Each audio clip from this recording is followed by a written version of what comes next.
వైభవంగా సంక్రాంతి బ్రహ్మోత్సవాలు జరిగాయి. బ్రహ్మోత్సవాల్లో భాగంగా శ్రీ స్వామి అమ్మవారికి పట్టు వస్త్రాలు సమర్పించిన చెంచు గిరిజనులు ఐటీడీఏ పిఓ శివప్రసాద్. శ్రీశైల మహోత్సవంలో మొదటి సంక్రాంతి బ్రహ్మోత్సవాలు వైభవంగా జరుగుతూ ఉన్నాయి.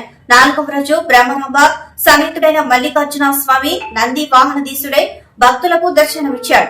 ఆలయంలో ఉదయం నుండి అర్చకులు వేద పండితులు ప్రత్యేక పూజలు నిర్వహించారు. బ్రహ్మరంభ సమేత మల్లికార్జున స్వామి వారి ఉత్సవ మూర్తులను అక్క మహాదేవి అలంకార మండపంలో నంది వాహనంలో ఆవహింపచేసి అర్చక స్వాములు వాహన పూజలు నిర్వహించి ప్రత్యేక హారతులు ఇచ్చారు. అనంతరం శ్రీ స్వామి అమ్మవార్ల ఉత్సవ మూర్తులు కన్నుల పండుగగా గ్రామోత్సవంలో విహరించారు.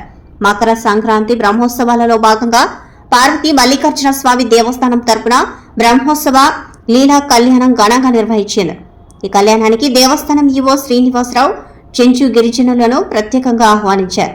శ్రీ స్వామి అమ్మవారి కళ్యాణం కోసం చెంచు గిరిజనులు ఐటీడీఏ పిఓ శివప్రసాద్ కు వస్త్రాలు సమర్పించి వెదురు బియ్యం ఆకులలో అల్లిన బాసికలు యజ్ఞోపవితం బ్రహ్మోత్సవ కళ్యాణానికి గిరిజనులు సమర్పించారు.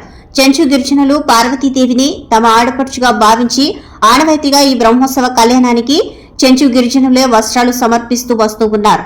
ఈ కళ్యాణానికి విచ్చేసిన చెంచు గిరిజనులకు దేవస్థానం తరపున వస్త్రాలు అందజేయగా ఈ కార్యక్రమంలో ITDA PO Sivaprasad, EO Srinivasarao, అధికారులు, సిబ్బంది, భక్తులు పాల్గొన్నారు.